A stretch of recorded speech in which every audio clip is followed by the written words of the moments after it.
Hello, everyone. This is Cody Lee of BlackCatBooks.org, author of I, the Dragon, Cruel and Beautiful Rabbit Hole of King Dio. Just recently, I made a video talking about Lindsay Ellis's lack of a writing career and how, like, her YouTube career is about to implode upon itself and how it's not really sustainable in the long term. Like, she might be, like, very successful now and she might be able to, like, live off the money, especially since she's married. I believe her husband is somewhat successful as well. So, she shouldn't be, like, on the streets like Spoonie is or something like that. But the thing that has really dawned on me, over the past year or so, is that we are officially at the point where no one at That Guy with the Glasses is in any way relevant. Like, you have Doug Walker, who's still putting out content, losing more and more interest with each passing year. He is a relic of a bygone age. He is basically the last person standing, and I think that's mostly just because he was so fucking big. Everyone else, I think the Cinema Snob's views are going down. I think Linkara's views are going down. All these other lower tier people, Spoonie stopped uploading content entirely. You have people like Lupa. You have all these other nobodies. There's a lot of weird people in the That Guy with the Glasses sphere, but generally speaking, what we've realized, what we've seen over the past 5 years in particular, is that these people who essentially spearheaded the first major movement of independent content creators on the internet, the first real community of creators who came together to say that we can make a living off of reviewing shitty movies on the internet. They're at the point now where a lot of these people are in their mid-30s or early 40s, and they've essentially burned out completely. They have stopped putting out anything interesting, new or entertaining, and have instead sort of gone down the DSP route, right? Where they are essentially at the point where they are completely reliant on their dwindling audience to keep them afloat. We saw this with Spoonie 6 years ago when he started imploding, when he started losing interest in what he was doing, and what he tried to do was make excuses for the longest time, oh man, I'm just so depressed, I'm so sad, I can't produce content. And what happened is that his super dedicated audience kept him afloat, kept him relevant for way longer than he needed to be. Spoonie went 6 years without producing anything of value before people started really calling him out on it. And it essentially ended with him being forced out of his house and moving back in with his parents at 40.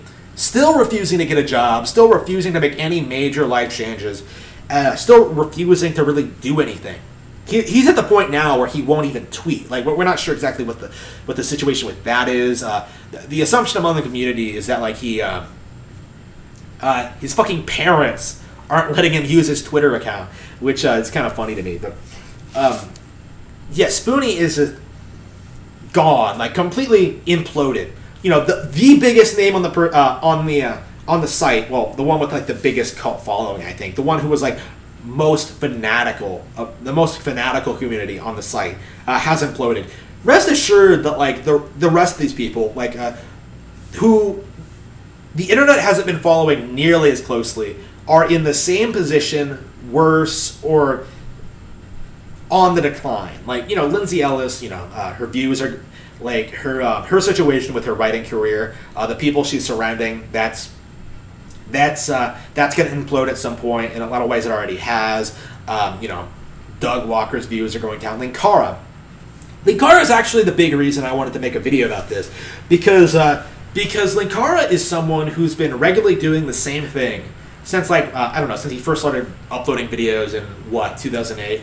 He's regularly been doing Atop the Fourth Wall. He's been doing all this stuff. He's consistently managed to branch out, talking about all this obscure stuff, doing Patreon reviews, doing all this stuff, all the stuff his fans want him to do ostensibly. But he's still seeing his views go down, down, down, down, down. And the excuse that I see from Linkara and from a lot of people, in the sphere of people who make a living off of YouTube, is that like, oh, it's the YouTube algorithm, it's the bell system, it's the subscriptions. Like people aren't being notified when I upload my content, which is why they aren't clicking. Which is why they aren't paying attention, why they aren't watching videos. What's actually happening, and I think this is a thing that like people from that guy with the glasses don't want to admit. All content creators don't want to admit is that people aren't watching your. The real reason people aren't watching your videos has nothing to do with YouTube. It has nothing to do with subscriptions. It has nothing to do with being notified. It has nothing to do with the fucking bell. It has nothing to do with the algorithm. It's because people don't want to watch your content.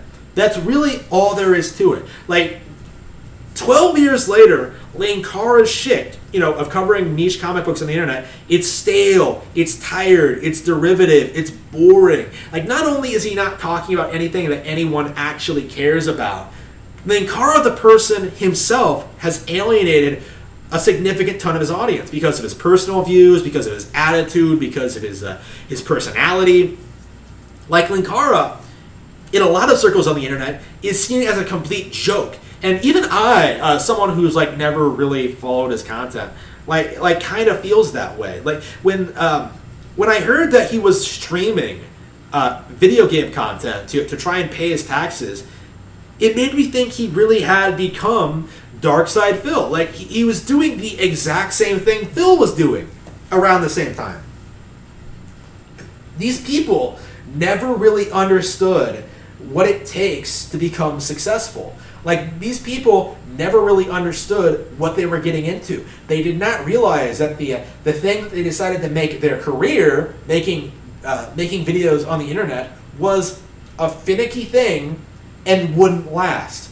Like, they always felt their views and subs would be going up and up. They always felt they would be making more and more money. They always felt that, like, this would be better than working a real job. But what we've seen, generally speaking, is just the opposite. We've seen these people become like more and more depraved, more and more insane, more and more out of touch with reality, with their insane Twitter views, their beliefs, their opinions. Like, not only just about like normal topics like politics, economics, business, entertainment, but like the way they conduct their own business, the way they treat their fans, the way they interact with people in their day-to-day life. Like, it is very clearly abnormal the way that these people behave, the way they act, the way they conduct themselves online. Like, they legit like always felt that they should have been celebrities, that they would never have to work for anything in their lives, and that they were well on their way to Hollywood. Like, we know Spoonie felt that way. I'm sure Lindsay felt that way at some point. Like, I think Doug himself might have felt that way at some point. They all thought they were well on their way to becoming like well-established brand names in entertainment, but that ended up not happening. Like, it ended up like kind of imploding upon itself for several reasons as the years went on. And a lot of it was because like these people weren't willing to put any work in. They weren't really willing to like really take time and money to really learn new skills, to take these opportunities, reviewing videos online, to take that money and sort of like put it towards something productive, right? To learn a new skill, to go to college, like get started on a new career that they wouldn't have known about, to really put themselves out there. But no, what they did instead was just stay in their parents' basement a lot of times. Spoonie was living in his parents' house when he started. Was stay in their parents' house and make videos talking about bad movies. Like, unbelievable. Unbelievable. Like, these people were living a delayed, like, were living out their adolescence for as long as fucking possible until, like, they couldn't do it anymore. Like, until their 40s, they're still talking about, like, shit like, movies and brands that they were into when they were teenagers. Like, come the fuck on. Like, come on. Like, who cares? Who cares? The Nostalgia Critic character was interesting because, like, yeah, we all have those movies that we saw when we were younger that weren't very good, that weren't very interesting, that were just like, on our radar for one reason or another. And like the nostalgia critic was sort of like a character that was sort of like celebrated that shared experience we had of just renting some movie that you thought would be great. Not TMNT 3,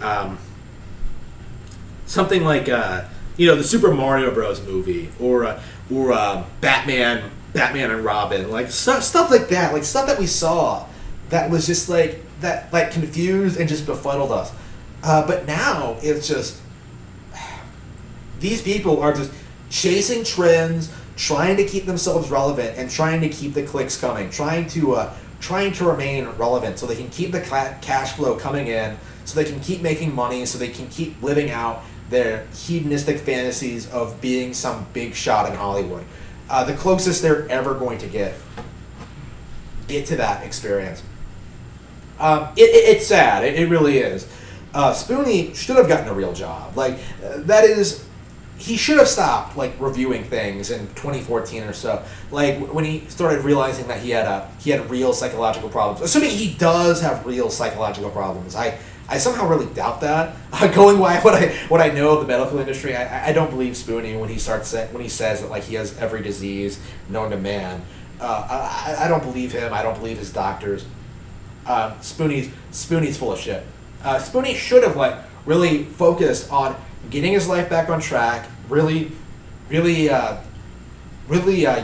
utilizing what skills he had to really keep himself going, not like languish the way he did, just sitting around like not doing anything like for years. Like I remember like when I was unable to do anything. I talked about this before. I don't think I've talked about this before about how like I was physically unable to do anything at one point in my life because like I was so starved, like physically hungry. Like I would be collapsing everywhere and not be able to get out of bed and stuff like that. That was an absolute low point in my life, right? I did everything I could to get out of that situation. And it took years and years and years of work, and I think I might still be having some side effects from that. Like I think I still overeat a lot because of that experience, more than I should. There were like problems I had to overcome to do that. Right? There were challenges there, but like I still did it. You know what I mean? Like I still like really changed my life. I don't see any of these people doing that. Like, I don't see Lindsay having, like, this epiphany that, like, everything she's been doing up to this point has been wrong. That, like, feminism is a lie. That it's done nothing but, like, destroy what potential she could have had. That it's been, like, that it's ruined her entire life. Like, even with, like, she doesn't understand that having money and, like, people on the internet, like, following her every word isn't necessarily what would have made her happy, right? She's a miserable fuck. And she can't explain why. Like, Brad Jones keeps having these terrible relationship problems. Doesn't understand why. Spoonie is miserable. Like, Spoonie is Spoonie. Doesn't understand why. He'll make excuses. He'll try to blame Trump or the government or, like, YouTube or whatever, like, people around him. Like, he'll do anything he can to, like, keep the responsibility off of himself, right? Linkara won't acknowledge, like, just what he's doing now isn't working. And another thing, going back on the Linkara thing, I haven't watched Linkara. From what I understand, from what people have been telling me, is that Linkara is expected to do like continue doing like History of Power Rangers reviews. Like he's completely caught up with the series now, and he's been doing like coverage of every season. And at this point, I think like Power Rangers is in like an all-time low point. Like it's like at a low. It's like the quality has like gone so far down that like, well, either the quality has gone down or Linkara is so old now that he can't really get into it anymore. So, hang on, wait. Linkara is so old now. Whatever the reason for like Linkara's loss of interest in Power Rangers, he's still, because of his career, expected to cover it. He's expected to like talk about it. He's expected to do like in-depth reviews, like to watch the series over and over again every time. This guy is in a position where he has to do something he doesn't like for a paycheck. It's no different than a normal job. It really isn't. It's reached that point now where it stopped being fun for a lot of these people, but because it's their livelihood, it's their only method of income, they have to keep doing it no matter what. They have to keep begging, they have to keep grifting, they have to keep streaming, they have to keep putting out content, like covering material that they don't actually enjoy. That's the situation Linkara is in. That's the situation Doug Walker is in. That's the situation I'm sure Brad Jones, Lindsay Ellis, all of these other people were in. These people don't enjoy what they do. And as a result of that, it needs to be understood that these people are living shallow, hollow, insignificant lives.